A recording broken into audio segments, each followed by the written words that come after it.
In the spring of 1834, somewhere in the rolling hills of central Virginia, a discovery was made that would forever change how we understand the depths of human evil.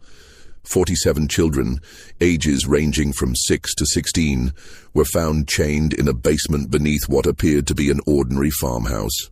The children bore no resemblance to each other, spoke different languages, and when questioned, could only whisper one name through their tears: Mother Sullivan. The local sheriff's report, buried for over a century in the Henrico County archives, describes scenes so disturbing that 3 of the investigating officers resigned from duty within a week. What makes this case truly haunting isn't just the horror of what was found, but the chilling realization that Constance Sullivan had been operating her twisted enterprise for over 2 decades without detection. The children called her Mother, but the truth behind that title would prove far more sinister than anyone could have imagined. Before we continue with the story of the Sullivan family and their unspeakable secrets, I want to ask you something important. This channel isn't for everyone, only for the bravest souls who dare to confront the darkest chapters of American history. If you've made it this far, you're not like most people. You understand that some truths are too horrifying to ignore, no matter how much they disturb us. So hit that subscribe button and join our community of true mystery seekers. And tell me in the comments, what state are you listening from? Are you brave enough to hear stories like this from your own backyard? The question that haunted investigators then, and continues to perplex historians today, is how such a massive operation could have gone undetected for so long in a close-knit rural community. The Virginia of 1834 was a land caught between 2 worlds. The old plantation system still dominated the social landscape, while whispers of industrial change drifted down from the north. In this environment, the small farming community of Millbrook, a collection of perhaps 50 families spread across the gentle slopes of Henrico County, represented the typical American rural settlement of the era. Most residents farmed tobacco or corn, traded at Henderson's general store, and gathered for social events at the one-room schoolhouse that doubled as a community meeting hall. The Sullivan property sat on the outskirts of this community, a modest 2-story wooden farmhouse surrounded by nearly 200 acres of prime agricultural land. To any traveler passing along the dusty road that connected Millbrook to Richmond, the Sullivan farm appeared utterly unremarkable. The house itself, built in the Federal style popular during the 1810s, featured white-painted clapboard siding and a wraparound porch typical of Virginia architecture. A red barn stood 60 yards behind the house, with a chicken coop and smokehouse completing the typical farmstead layout. What made the Sullivan property unique wasn't visible from the road. Ezra Sullivan, who had purchased the land in 1809 with money inherited from his father's tobacco fortune, had spent considerable effort expanding the house's basement. While most Virginia homes of the period featured simple root cellars, the Sullivan basement extended far beyond the footprint of the house above. Local craftsmen remembered being hired for various excavation projects throughout the 1810s and 1820s, though none had seen the completed work. Ezra paid well and in cash, asking only that the workers focus on their assigned sections rather than the overall project. Constance Sullivan, Ezra's wife, had arrived in Millbrook in 1811 as a bride of 22. Neighbors remembered her as a handsome woman with dark hair and an unusually soft voice. She dressed simply but neatly, attended the Methodist church services when health permitted, and maintained a reputation for charitable works. When approached about contributing to community causes, Constance would inevitably explain that she and Ezra were already caring for several orphaned children from her family back in Pennsylvania. The arrangement, she explained, was temporary, just until suitable permanent homes could be found. This explanation satisfied the community's curiosity about the occasional glimpses of children around the Sullivan property. Mrs. Henderson at the general store would sometimes see a young face peering from the Sullivan wagon when Constance came to town for supplies. The children never spoke, but Constance would explain that they were shy, traumatized by the loss of their parents, and needed time to adjust to their new circumstances. The community, familiar with the tragedy of orphaned children in an era of high mortality rates, accepted these explanations without question. Thomas Henderson, who ran the general store, later recalled that Constance Sullivan was one of his most reliable customers. Every 2 weeks, she would arrive with a detailed list and enough cash to purchase substantial quantities of basic foodstuffs: flour, cornmeal, salt pork, molasses, and other staples. The quantities seemed large for a childless couple, but when Thomas mentioned this, Constance would remind him about the orphaned children. She also purchased unusual amounts of basic medicines, explaining that children from poor circumstances often arrived with various ailments that required treatment. The Sullivan farm operated on a schedule that puzzled some neighbors. While most farming families rose with the sun and worked until dusk, activity at the Sullivan property often continued well into the evening. Lights could be seen in the farmhouse windows at unusual hours, and the sound of hammering or construction work sometimes echoed across the fields during the night. When asked about these activities, Ezra would explain that he was making improvements to accommodate the growing number of children in their care. Dr. Marcus Whitfield, the traveling physician who served the Millbrook area, remembered being called to the Sullivan farm on several occasions during the 1820s and early 1830s. Each time he was told that one of the orphaned children had fallen ill and needed medical attention. However, Dr. Whitfield was never permitted to examine the children directly. Instead, Constance would describe the symptoms and request specific medications. When the doctor insisted on seeing his patients, Constance would explain that the children were too frightened of strangers, too traumatized by their experiences to allow examination by unfamiliar men. The deception was so complete that even the local pastor, Reverend Samuel Matthews, believed in the Sullivan family's charitable work.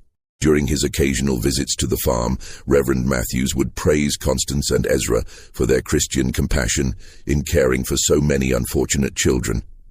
He offered to help find permanent homes for the orphans, but Constance would always explain that she was already in correspondence with relatives in Pennsylvania who would eventually take the children. The process, she assured him, simply required patience and careful arrangement. What none of the community members realized was that Constance Sullivan had been perfecting her deception for over 2 decades. The orphaned children were not temporary residents awaiting placement with loving families. They were prisoners, purchased, kidnapped, or lured from their families across multiple states, held in conditions that would make hardened criminals weep with horror. The discovery that would expose the Sullivan family's horrific secrets began with a series of seemingly unrelated incidents in the early months of 1834. February had been unusually harsh, with temperatures dropping well below freezing for weeks at a time. The bitter cold that gripped Virginia that winter would prove to be both a blessing and a curse for the 47 children trapped beneath the Sullivan farmhouse. On February 23, 1834, a traveling merchant named Jacob Stern was making his way from Richmond to Charlottesville when a violent snowstorm forced him to seek shelter. The Sullivan farm, being the closest building visible from the road, seemed like a natural choice for emergency accommodation. Ezra Sullivan, despite his obvious reluctance, could hardly refuse hospitality to a stranded traveler during such dangerous weather. Stern later described the evening as uncomfortably tense. Constance Sullivan served a simple meal of cornbread and salt pork, but conversation was stilted and awkward. The Sullivans seemed nervous, constantly exchanging glances and starting at every sound. When Stern asked about the children he had been told lived on the farm, Constance explained that they were all sleeping and mustn't be disturbed. The children, she said, had been ill with fever and needed their rest. What disturbed Stern most was the sound. Throughout the night, as he lay on a makeshift bed in the Sullivan parlor, he could hear what sounded like muffled crying coming from beneath the floor. When he mentioned this to Ezra the next morning, Sullivan claimed it was probably just wind whistling through gaps in the foundation. The sound was common in old houses, especially during cold weather. Stern accepted this explanation, but something about the Sullivans' manner continued to trouble him. The second incident occurred 3 weeks later on March 15th. Mary Catherine Flynn, a young Irish immigrant traveling with her family to seek work in the tobacco fields around Richmond, became separated from their group during a river crossing. Exhausted and frightened, she made her way to the Sullivan farm as darkness fell. Constance Sullivan took her in, offering food and shelter for the night. Mary Catherine was never seen alive again. When her family reported her missing to the sheriff in Richmond, they described their last known location and the direction Mary Catherine had been heading. A search party was organized, but the vast expanses of Virginia wilderness made finding a single missing person nearly impossible. The search was called off after a week, and Mary Catherine Flynn was presumed to have died of exposure or been killed by wild animals. The final incident that would lead to the discovery occurred on April 2, 1834. A local farmer named William Hutchinson was hunting rabbits in the woods that bordered the Sullivan property when he heard something that stopped him cold. From somewhere near the Sullivan farmhouse came the sound of children screaming. Not the ordinary cries of youngsters at play, but raw, desperate shrieks of pure terror. Hutchinson crept closer to investigate, hiding behind a stand of oak trees about 50 yards from the Sullivan house. For nearly an hour, he watched and listened. The screaming continued intermittently, always seeming to come from beneath the house rather than from inside it. At one point, he saw Ezra Sullivan emerge from what appeared to be a cellar door on the side of the house. Sullivan looked around nervously, then disappeared back underground. When Hutchinson reported what he had witnessed to his neighbors, opinions were divided. Some suggested that the orphaned children might be more troubled than the Sullivans had indicated, perhaps requiring discipline or medical treatment that could be distressing. Others, however, began to remember odd details that hadn't seemed important before. The unusual amounts of food Constance Sullivan purchased, the strange sounds neighbors occasionally heard at night, the fact that none of the supposed orphans had ever been seen in town or at community gatherings. Sheriff Benjamin Crawford, a veteran lawman who had served Henrico County for over 15 years, initially dismissed the concerns as neighborhood gossip. However, when William Hutchinson approached him directly and insisted on filing a formal complaint, Crawford agreed to investigate. The law required him to follow up on reports of potential child abuse, regardless of his personal opinion of the accusers. On the morning of April 8, 1834, Sheriff Crawford rode out to the Sullivan farm, accompanied by his deputy, Marcus Webb. They arrived just after sunrise, expecting to conduct a routine inspection that would put the community rumors to rest. Constance Sullivan met them at the door, her manner calm and welcoming. She invited the officers inside for coffee and expressed concern about the gossip circulating in the community. The conversation began normally enough. Constance explained again about the orphaned children, showed the officers letters she claimed to have received from relatives in Pennsylvania, and offered to arrange for the children to meet with Sheriff Crawford once they recovered from their recent illness. Everything seemed perfectly reasonable until Deputy Webb asked to use the privy. As Webb walked around the side of the house, he noticed something that made his blood run cold. The cellar door that William Hutchinson had seen Ezra Sullivan using was secured with 3 separate padlocks. Heavy chains wrapped around the door handles, and the wood around the locks showed signs of desperate clawing, as if someone had tried to scratch their way out from the inside. When Webb returned to the house and quietly informed Sheriff Crawford about what he had observed, both men knew they were dealing with something far more serious than community gossip. Crawford politely asked Constance to show them the cellar, explaining that a thorough inspection would help put the rumors to rest. The change in Constance Sullivan's demeanor was immediate and chilling. Her face went pale, her hands began to tremble, and she began stammering about how the cellar was dangerous, how the children weren't allowed down there, how there was nothing to see but old farm equipment and storage. That was when they heard it. From somewhere beneath their feet came the sound of children crying, followed by a weak voice calling for help. The sound was muffled but unmistakable, and it was coming from directly below the kitchen where they stood. The immediate aftermath of that first discovery would haunt Sheriff Crawford for the rest of his life. When he and Deputy Webb forced open the cellar door, the stench that rose from the darkness below was overwhelming. A mixture of human waste, unwashed bodies, and something else that Crawford later described as the smell of despair itself. The basement that Ezra Sullivan had spent over 2 decades constructing was a masterpiece of calculated cruelty. The main chamber stretched far beyond the footprint of the house above, extending into the earth like an underground warren. Stone walls, carefully mortared and designed to muffle sound, created a series of interconnected rooms. The largest chamber, directly beneath the kitchen, housed most of the children. They were chained to iron rings embedded in the stone walls, each child secured by shackles around their ankles. The chains were long enough to allow movement within a small area, but prevented any possibility of escape. The children ranged in age from approximately 6 to 16 years old.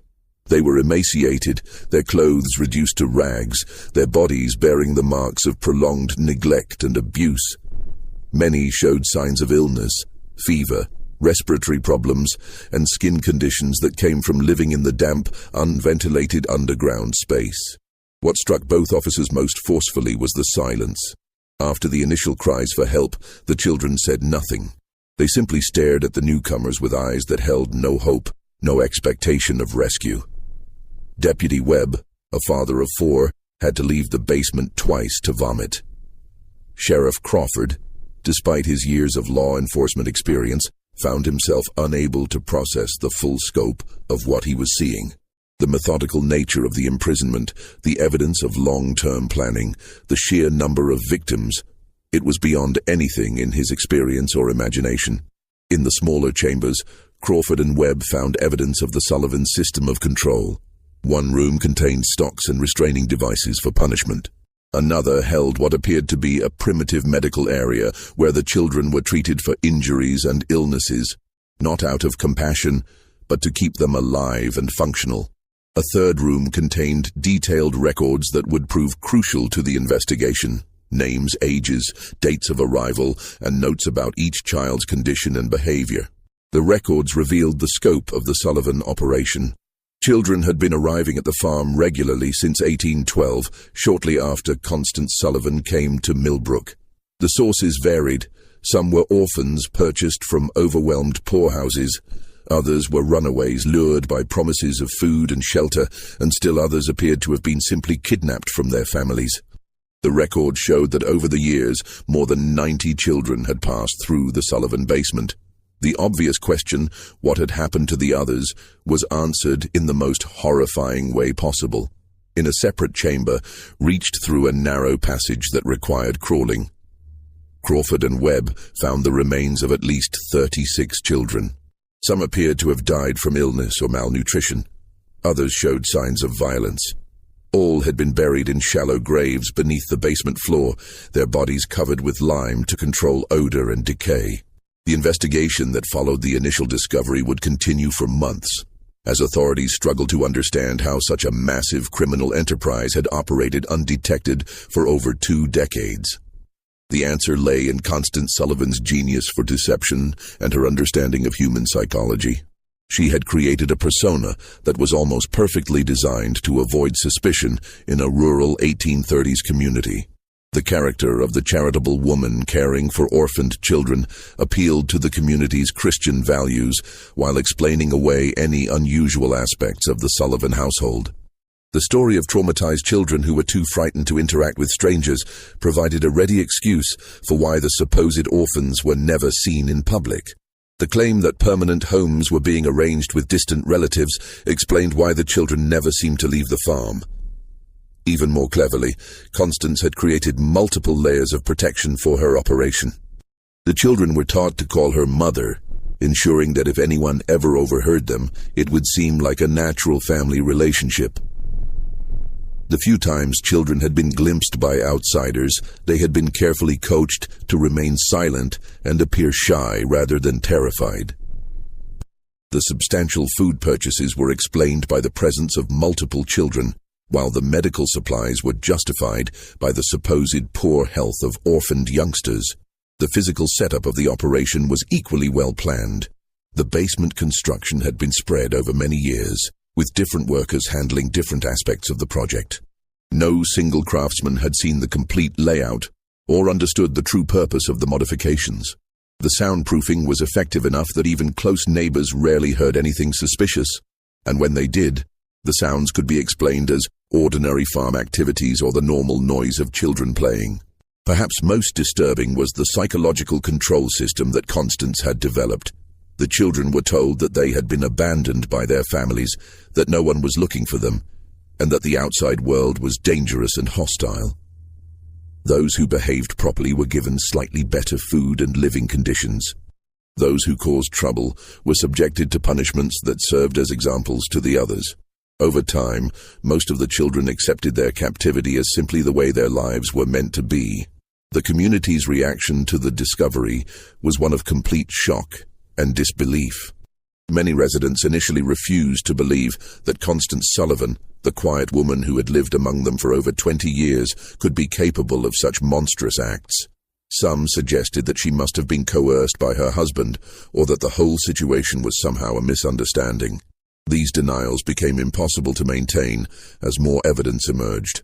The detailed records found in the basement included not just information about the children, but also correspondence with criminal contacts in other states. Constance Sullivan had been part of a network that trafficked in children, buying and selling young victims across state lines. The Sullivan Farm was just one operation in a larger criminal enterprise that stretched from Pennsylvania to Georgia. As Sheriff Crawford delved deeper into the Sullivan case, disturbing patterns began to emerge that suggested the operation was far more sophisticated than initially believed. The correspondence found in the basement revealed that Constance Sullivan had been in regular contact with at least 12 other individuals across 5 states, all apparently involved in similar activities.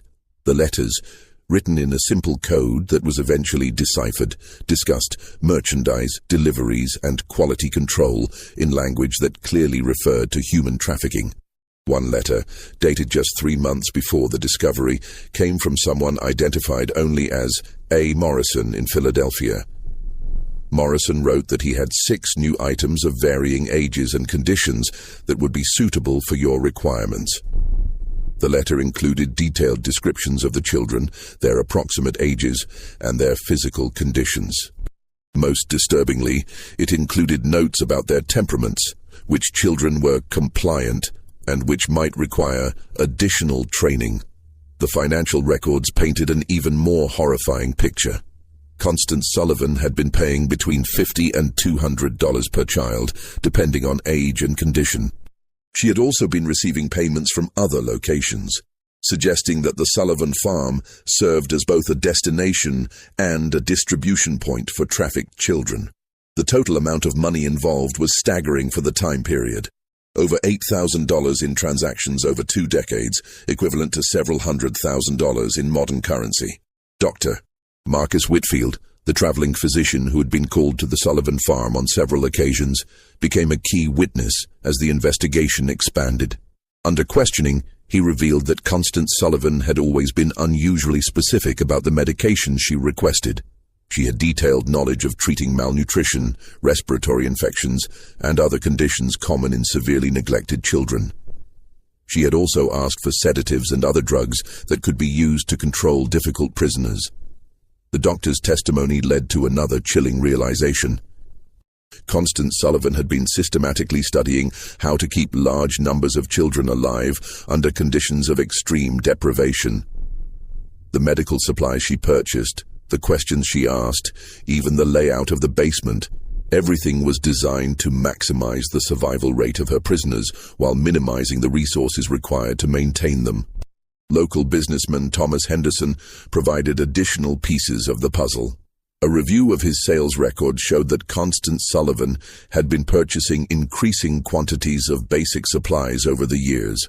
What appeared to be the growing needs of a charitable household was actually evidence of an expanding criminal operation. Henderson also remembered specific requests for items that seemed unusual at the time: extra blankets, large quantities of children's clothing, and bulk purchases of simple medicines. The investigation also revealed the role of Ezra Sullivan in the operation. While Constance appeared to be the mastermind, Ezra was responsible for the physical maintenance of the prison and the handling of the children. Several of the surviving victims, when they were finally able to speak, described him as the enforcer who carried out punishments and maintained discipline. His construction work on the basement hadn't been just expansion. It had been constant refinement of a system designed to hold human beings in captivity. The most disturbing revelation came from analyzing the records of children who had disappeared from the Sullivan Farm over the years. The ledgers showed that some children had been transferred to other locations, suggesting a network of buyers and sellers across multiple states. Others had been marked as unsuitable or problematic, entries that corresponded with the remains found in the basement burial chamber. The scope of the investigation expanded as authorities in other states began examining their own unsolved disappearances. Missing children reports from Pennsylvania, Maryland, North Carolina, and South Carolina showed disturbing similarities. Many of the missing children fit the profile of those found at the Sullivan farm, poor, orphaned, or from families that were unlikely to have resources to search for them extensively. Federal marshals were called in to coordinate the multi-state investigation. This was unprecedented for the time period, as most law enforcement was strictly local. The Sullivan case represented one of the first major criminal investigations to cross state lines and involve federal authorities. The legal implications were complicated by the fact that many of the crimes had occurred in different jurisdictions under different laws. As weeks passed, more survivors began to tell their stories. The accounts were remarkably consistent, describing years of imprisonment, systematic abuse, and psychological manipulation. The children described how new arrivals were broken in, subjected to isolation, punishment, and indoctrination until they accepted their fate. They spoke of a complex hierarchy among the prisoners, with older children given minor privileges in exchange for helping to control younger ones. The survivors also revealed the extent of Constance Sullivan's psychological manipulation. She had convinced many of the children that they were worthless, that their families had sold them or abandoned them, and that they deserved their treatment. Some of the older children, who had been imprisoned for years, initially resisted rescue efforts because they had been conditioned to believe that the outside world was even more dangerous than their captivity. The investigation uncovered evidence of Sullivan's methods for acquiring victims. She had developed relationships with corrupt officials at poorhouses and orphanages who would provide children in exchange for payments. She had also cultivated contacts among criminal elements in major cities who could identify vulnerable children, runaways, street orphans, and others who wouldn't be missed immediately. Perhaps most chillingly, the records showed that the Sullivan operation had been expanding in recent years. The number of children being held had increased, and there were plans in the correspondence for establishing similar facilities in other locations. The discovery at the Sullivan farm had apparently interrupted a criminal enterprise that was on the verge of becoming a much larger operation. The breakthrough that would lead to the complete exposure of the Sullivan network came from an unexpected source. Among the surviving children was a girl named Rebecca, approximately 14 years old, who had been held longer than any of the others. Unlike the other children who had been broken by their ordeal, Rebecca had maintained a spark of defiance and an extraordinary memory for details. Rebecca had been kidnapped from her family's farm in Pennsylvania in 1829 when she was just 9 years old. She remembered everything about her capture, how a woman claiming to be a distant relative had arrived at their farm, how she had been lured away with promises of sweets and a ride to town, how she had awakened chained in the Sullivan basement. More importantly, she remembered every conversation she had overheard between Constance Sullivan and the various visitors who had come to the farm over the years. Rebecca's testimony revealed that the Sullivan operation was just one part of a much larger network. She had heard Constance discussing other farms, other locations where children were being held. She remembered names, dates, and details about shipments of children being moved between different facilities. Her information provided law enforcement with their first comprehensive picture of the scope of the criminal enterprise. The most significant revelation came when Rebecca described a visit that had occurred just 2 weeks before the discovery. A well-dressed man had arrived at the farm in an expensive carriage, accompanied by 2 other men. Rebecca had been selected, along with 3 other children, to be inspected by the visitors.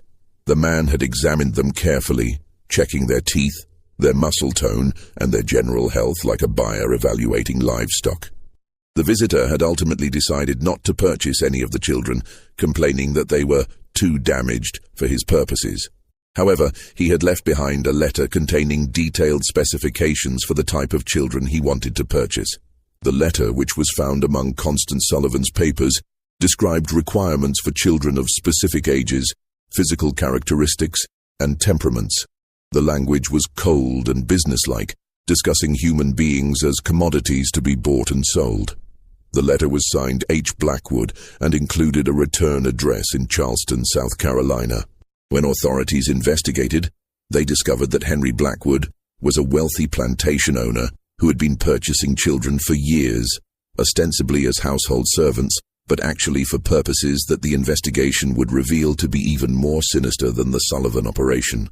The Blackwood connection opened up an entirely new dimension of the case.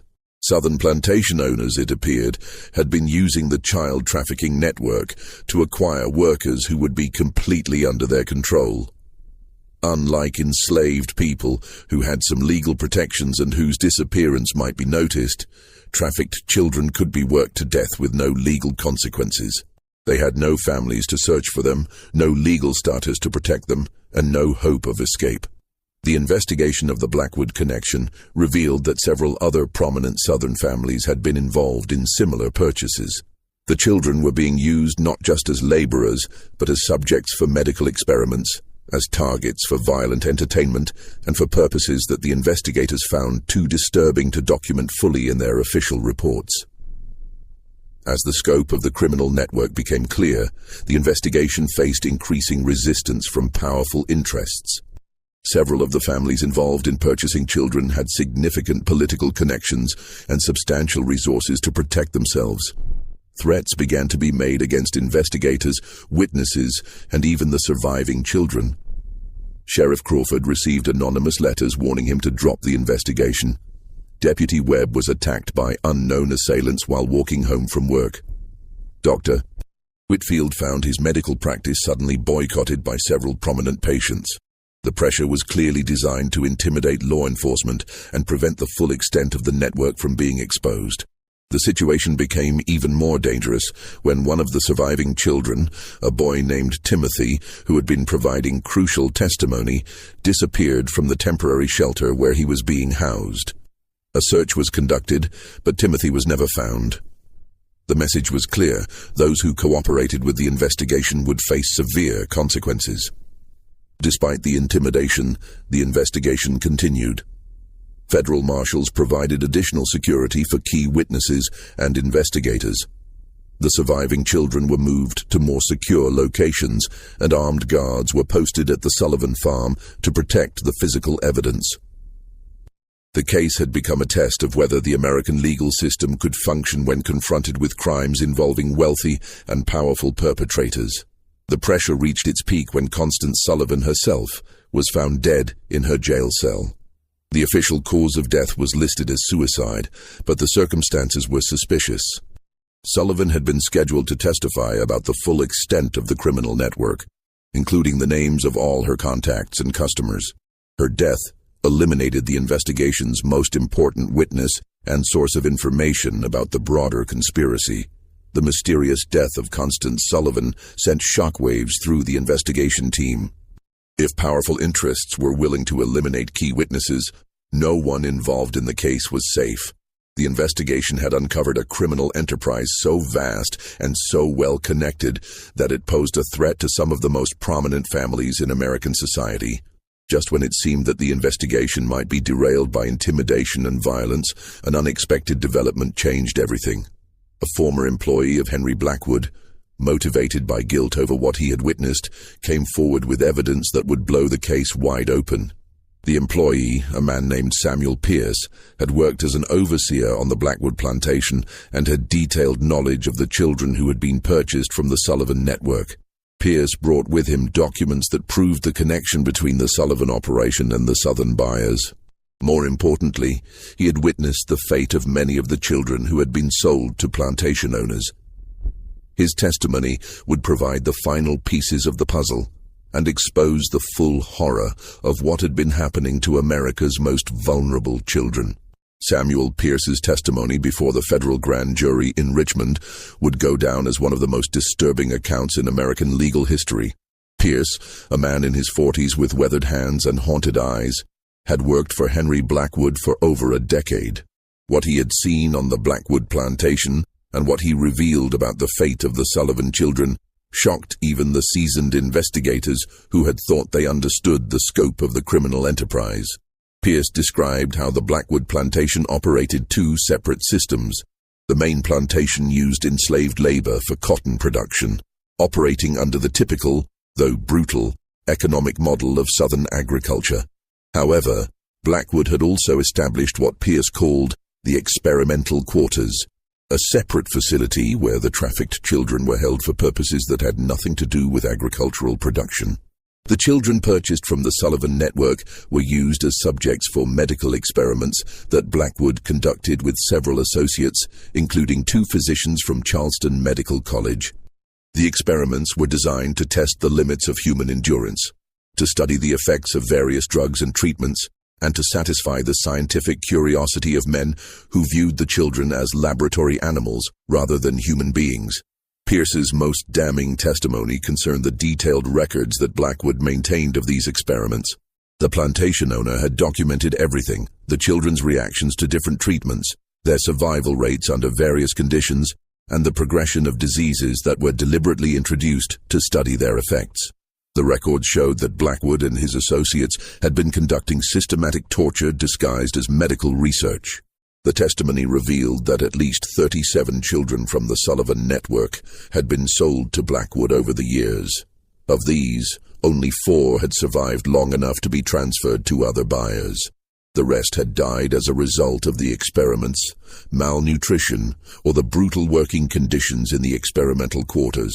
Their bodies had been buried in unmarked graves in a remote section of the plantation. Pierce also provided information about the broader network of buyers.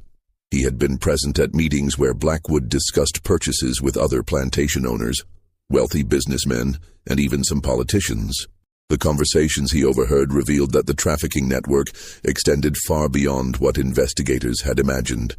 Children were being bought and sold across the entire country, with different buyers having different requirements and purposes. The most shocking revelation came when Pierce described a gathering he had witnessed in the fall of 1833. Blackwood had hosted what he called a demonstration for potential buyers from across the South. The event was designed to showcase the quality of the children available through the network and to demonstrate the various uses to which they could be put. Pierce's description of this gathering was so disturbing that several members of the grand jury had to leave the room. The demonstration had included displays of the children's ability to perform various types of work, their responses to different forms of punishment and control, and their suitability for different types of exploitation. The buyers had been encouraged to examine the children closely, to test their reactions, and to place orders for specific types of victims. The entire event had been conducted with the casual, business-like atmosphere of a livestock auction. Pierce's testimony also revealed the financial scope of the network. The prices paid for children varied dramatically based on their age, physical condition, and intended use. Younger children, who could be more easily controlled and conditioned, commanded higher prices. Children with specific physical characteristics or abilities were sold at premium rates. The total amount of money involved in the network was estimated to be in the hundreds of thousands of dollars, a fortune for the time period. The investigation team used Pierce's information to coordinate raids on multiple locations across the South. Federal marshals working with local law enforcement simultaneously struck at plantations, warehouses, and other facilities where trafficked children were being held. The raids were conducted in secrecy to prevent the destruction of evidence and the escape of key perpetrators. The results of the coordinated raids were staggering. Over 100 additional children were rescued from various locations. Physical evidence was seized that documented the full extent of the trafficking network, including financial records, correspondence, and detailed logs of purchases and sales. Several prominent individuals were arrested, including Henry Blackwood, 2 physicians from Charleston Medical College, and a state legislator from Georgia who had been one of the network's best customers. The evidence seized during the raids painted a picture of systematic evil that shocked the nation.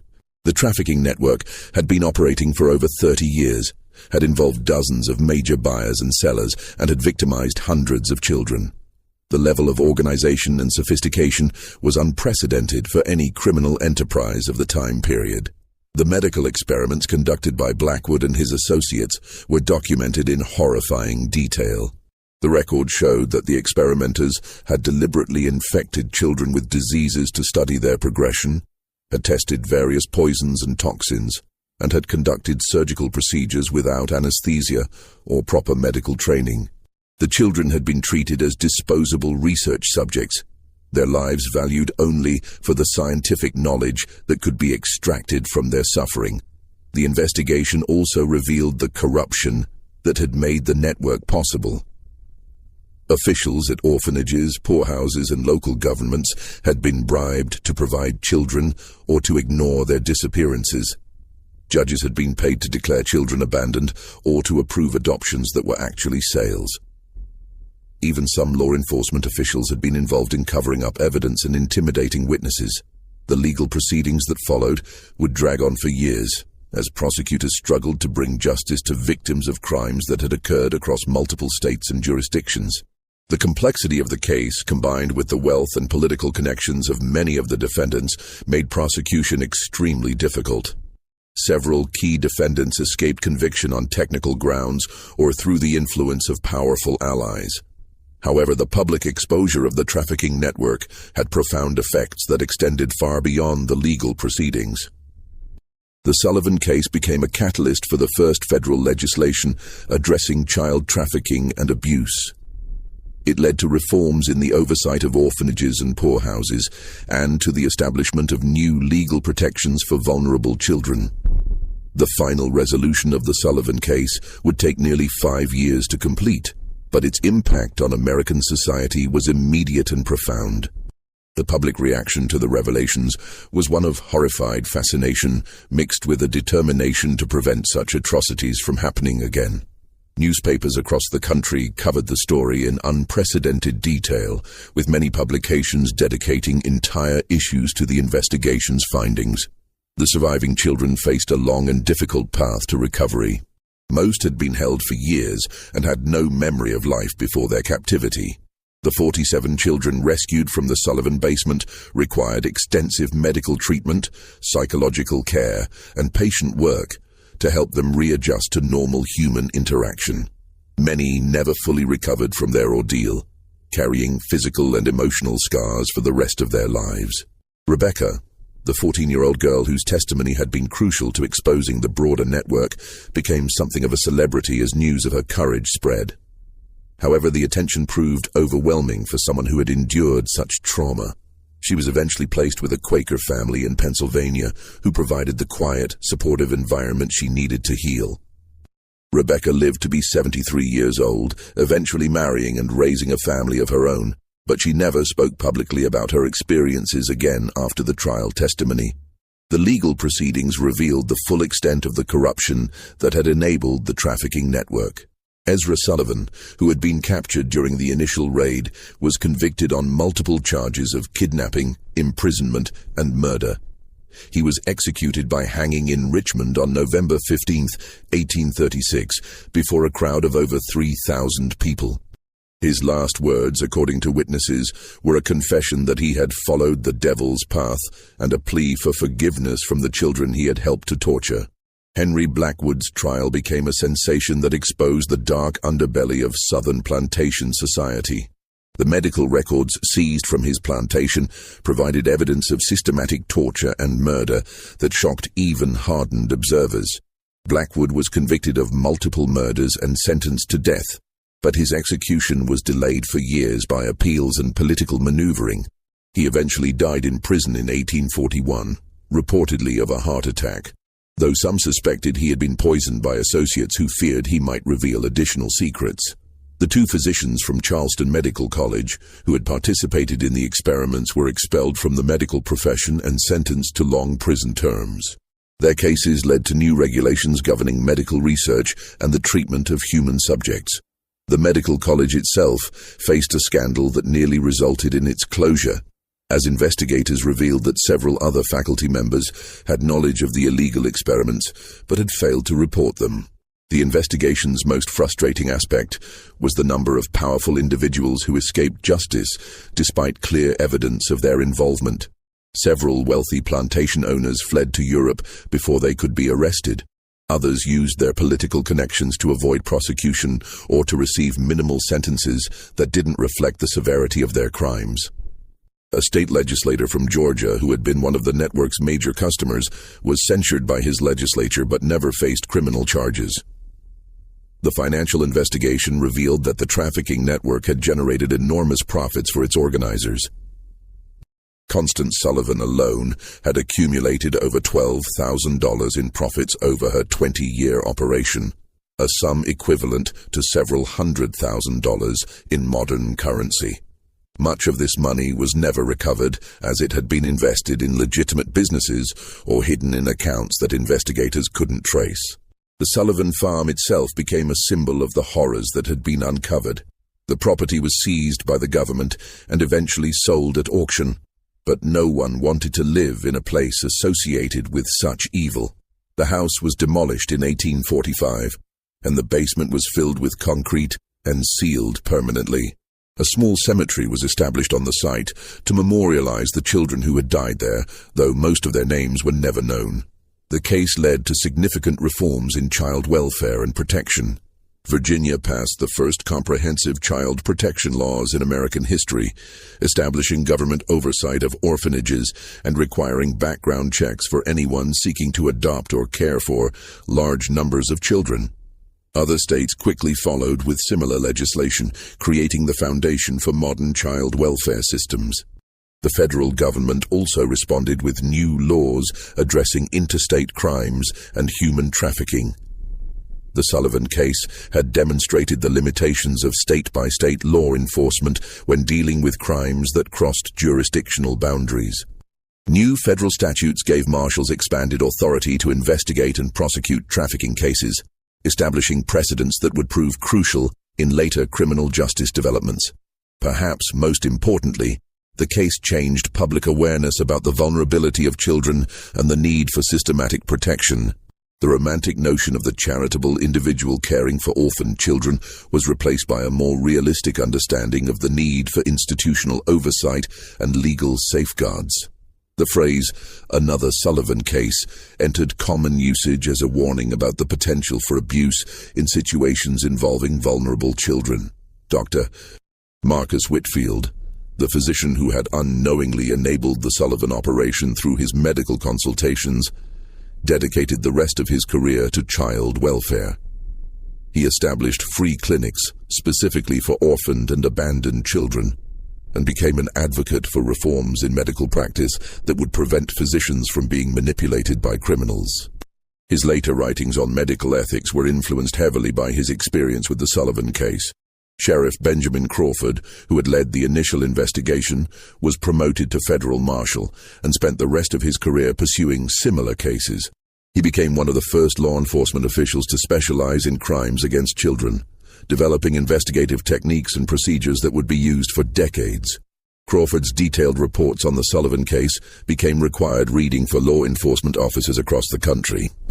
The children's stories, as they emerged over the years, revealed the full scope of human resilience and the long-term effects of systematic abuse. Some, like Rebecca, were able to build relatively normal lives with proper support and care. Others struggled with mental illness, addiction, and other problems that stemmed from their traumatic experiences. A few never recovered at all, dying young from complications related to their years of imprisonment and abuse. The network's correspondence, which had been preserved as evidence, provided investigators with information that led to additional cases for years after the initial discovery. Letters found in the Sullivan basement contained references to other operations, other victims, and other perpetrators. Some of these leads resulted in successful prosecutions, while others led to dead ends or situations where too much time had passed to gather sufficient evidence. One of the most haunting aspects of the case was the realization that the Sullivan operation had been just one part of a much larger system of exploitation that had existed largely undetected for decades. The investigation revealed that similar networks had operated in other parts of the country, that children had been bought and sold like commodities throughout American history, and that the legal and social systems had been inadequate to protect the most vulnerable members of society. The case also highlighted the role of community responsibility in preventing such atrocities. The residents of Millbrook, who had lived for 20 years next to one of the most horrific crime scenes in American history, struggled with guilt and self-examination. How had they failed to see what was happening? What signs had they missed or ignored? Could they have prevented the suffering if they had been more vigilant or suspicious? These questions led to broader discussions about the obligation of communities to watch out for their most vulnerable members.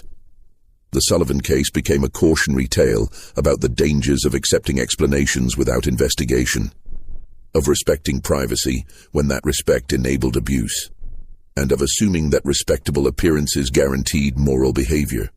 The legacy of the Sullivan case extended far beyond the immediate legal and social reforms it inspired. The detailed documentation of the investigation, including the correspondence, financial records, and testimony, became an invaluable resource for understanding the history of crime and exploitation in America. Historians, criminologists, and social reformers would study the case for generations, using it to understand how systematic evil could flourish in apparently normal communities. In the end, the Sullivan family's reign of terror was brought to an end not by sophisticated police work or advanced investigative techniques, but by the simple courage of ordinary people who refused to ignore obvious signs of trouble. William Hutchinson's decision to report what he had heard, Sheriff Crawford's willingness to take community concerns seriously, and Rebecca's determination to testify despite her trauma. These individual acts of moral courage were what ultimately exposed one of the most horrific criminal enterprises in American history. The basement, where 47 children were found chained, has been sealed for over a century, but the echoes of their suffering continue to remind us of the importance of vigilance, courage, and compassion in protecting those who cannot protect themselves. The Sullivan case stands as both a testament to human evil and a reminder of the power of individual conscience to overcome even the most entrenched systems of exploitation and abuse. If this story has given you chills, you understand why these dark chapters of American history must never be forgotten. Just when we thought we'd seen it all, the horror in places like the Sullivan farm intensifies our understanding of how evil can hide behind respectable facades. If this story is giving you chills, share this video with a friend who loves dark mysteries. Hit that like button to support our content, and don't forget to subscribe to never miss stories like this. Let's discover together what other secrets lie buried in America's past. This mystery shows us that evil often wears the mask of respectability, and that the most horrific crimes can be committed by those who appear most normal to their communities. What do you think of this story? Do you believe everything was revealed, or are there still secrets buried in the Virginia hills? Leave your comment below. If you enjoyed this tale and want more horror stories like this, subscribe, hit the notification bell, and share with someone who loves mysteries. The darkness of American history has many more secrets to reveal, and we'll be here to uncover them all. See you in the next video.